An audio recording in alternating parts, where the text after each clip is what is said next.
빠르게 변화하는 시대를 살아가고 있습니다. 많은 것들이 빠르게 변하는 만큼 이 시대는 사물과 상황을 다른 시선으로 바라보고 이해하는 것, 그리고 그것을 새롭게 창조하는 능력을 필요로 합니다. 이 능력이 창의적 상상력입니다. 개인의 생각과 능력을 동원하여 하나의 작품을 만드는 예술은 상상력을 토대로 만든 창의적 결과물입니다. 그래서 우리는 상상력으로 자신의 일상을 표현할 수 있고 표현된 다른 사람의 작품을 경험하고 이해할 수 있습니다. 그래서 예술은 창의적 상상력으로 자신을 표현하는 것뿐만 아니라 타인에 대한 이해력과 소통 능력을 기를 수 있는 중요한 수단이자 문화입니다. 소통과 공감의 언어를 통해 사람의 마음을 열 수 있게 한다는 것, 그것이 예술이 가지고 있는 힘입니다. 그렇다면 예술이란 무엇일까요? 왜 우리는 예술 교육을 해야 할까요? 우리가 생각하는 만큼 예술은 특별하고 대단한 능력이 필요한 것이 아닙니다. 나의 감정과 느낌, 이야기를 있는 그대로 표현할 수 있는 아주 좋은 도구이죠. 사실 어렵게만 느껴지는 예술적 감각은 태어날 때부터 갖고 태어납니다. 누가 알려주지 않아도 어린아이들은 역할놀이를 통해 연극을 경험하고 벽에 그림을 그리면서 미술을 경험하기도 하고 대화에 음을 붙여 노래로 하는 경우도 볼 수 있습니다.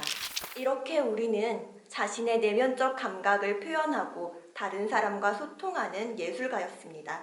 하지만 이 예술적 능력이 획일화된 정답만을 요구하는 사회에 치여서 사라지게 된 거죠. 아름다운 것을 창조할 수 있는 능력이 우리에게 있었는데 그것을 잊어버린 것이죠. 하지만 우리 내면에는 여전히 감춰진 예술적 감수성이 있습니다. 그래서 우리는 이 빈곤해진 예술적 감각, 창의성을 다시 깨우고 채울 필요가 있습니다. 예술은 자신의 정서적 경험을 통해 다른 사람과 소통하고 세계를 경험하는 활동입니다. 서로의 차이를 인정하고 다양성을 존중하는 이 시대에 필요한 사고방식이 예술을 통해 가능하게 된 것입니다. 하지만 우리는 무엇을 표현하는데 시도조차 하지 않고 두려워하며 피하는 것 같습니다. 위대하고 화려한 작품을 만드는 것이 아님에도 불구하고 말이죠. 그래서 더욱 우리는 예술적 감각을 깨워서 창의적 표현 능력을 키워야 합니다. 틀에 박힌 정답에서 벗어나 자신의 생각을 자유롭고 다양하게 표현하는 것, 예술 교육을 통한 경험과 훈련을 통해 시작할 수 있습니다. 자신의 경험과 감정을 솔직하게 표현할 때 스스로 기준을 설계하게 됩니다. 이때 남들의 판단력과 기대감에 기대지 않고 자신의 삶에 바로 서게 되는 것입니다. 자기가 보고 느낀 것을 말과 글, 그림과 소리, 몸으로 기록하고 전달하는 것은 다른 사람이 느낀 것과 같을 수 없습니다. 그래서 서로의 의견을 교환할 때 서로의 다름을 이해하고 배려하는 인성을 배울 수 있는 것이죠. 이것이 예술 교육이 필요한 두 번째 이유입니다. 예술은 다양한 재료를 활용하여 미술, 음악, 연극, 무용 등의 다양한 모습으로 표현할 수 있습니다. 이 속에서 우리는 기쁨, 슬픔, 아름다움, 추억 등의 감정과 기억도 담을 수 있습니다. 그래서 예술이 자신의 생각을 자유롭게 표현하는 도구가 된다는 것이죠. 이것은 작품 속에 담겨진 작가의 의도를 파악하는 것이 중요할 수 있다는 것을 의미하기도 합니다. 결국 예술 작품은 작가의 세계관과 가치관의 산물이기 때문이죠. 그들은 작품 속에 신앙적, 도덕적, 사회적 메시지를 담습니다. 그래서 우리는 예술 작품을 통해 작가의 세계관과 가치관을 직간접적으로 경험하게 됩니다. 그렇기 때문에 기독교인의 예술 교육이 더욱 중요한 이유입니다. 기독교인의 예술 작품을 통해 그들의 세계관이 드러나고 바르고 진실된 메시지를 전달하는 데 효과적인 도구가 되기 때문이죠.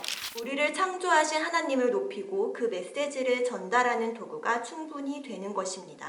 또한 자신이 살아온 삶을 대안적으로 혹은 변화된 관점으로 바라보게 하여 현재 자신의 삶을 변화시킬 수 있는 가능성이 예술 교육에 있다고 말합니다. 예술을 매개로 주어진 그들의 세계를 향해 나아가는 힘이 있는 것이죠.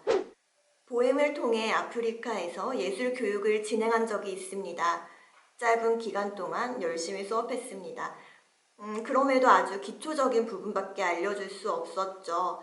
알려주고 싶은 것이 너무 많은데 물리적 시간의 한계에 있어서 너무 아쉬웠던 시간이었습니다. 그리고 이듬해 다시 아프리카를 방문했을 때 누군가 찬양팀에서 건반을 멋지게 연주하는 모습을 보았습니다. 그 친구가 저에게 다가와 작년에 피아노 수업을 들었던 학생이라며 너무나도 환한 얼굴로 인사했던 기억이 있습니다. 분명 지금도 귀한 하나님의 찬양의 도구로 사용되고 있을 거라 믿습니다. 누군가에게는 반복적인 익숙함에 특별할 것도 없는 내용이었지만 또 다른 누군가에게는 자신의 삶에 아주 특별한 날이 되었음은 분명하게 알 수 있었습니다. 그 미소를 잊을 수 없기 때문이죠. 이처럼 예술 교육은 다음 세대를 세우고 성장하게 만드는 역할을 할 것입니다. 모든 사회의 변화는 그 사회를 구성하는 구성원 한 사람의 변화로부터 시작하고 한 사람의 진정한 변화는 그 사람이 세상을 바라보는 관점과 감성의 변화로부터 시작된다고 합니다. 기독교 세계관과 가치관을 심어주는 것, 다음 세대를 세우고 성장시키는 일임이 분명합니다. 예술 교육이 가지고 있는 힘이 여기에서 나옵니다. 우리가 세상을 살아가다가 중요한 무언가를 잊어버렸을 때, 수많은 어려움 속에 고통받을 때, 일상의 균형이 깨졌을 때 우리의 예술적 경험은 하나의 자양분이 될 수 있습니다. 기독교인으로서 우리의 바른 가치관을 작품을 통해 표현하고 전달하는 일은 누군가에게 그 가치를 찾아주고 새로운 시각으로 바라볼 수 있는 능력을 길러주는 것입니다. 자신의 기량을 뽐내기 위한 오만한 도구로 사용하지 말고 예술가들에게 주어진 이 사명, 무엇을 위해 예술이 존재하며 예술 교육해야 하는지, 우리가 전념해야 하는 것이 무엇인지 잊지 말아야 합니다. 이것이 기독교 예술 교육이 필요한 이유이자 기독교 예술인들의 역할입니다.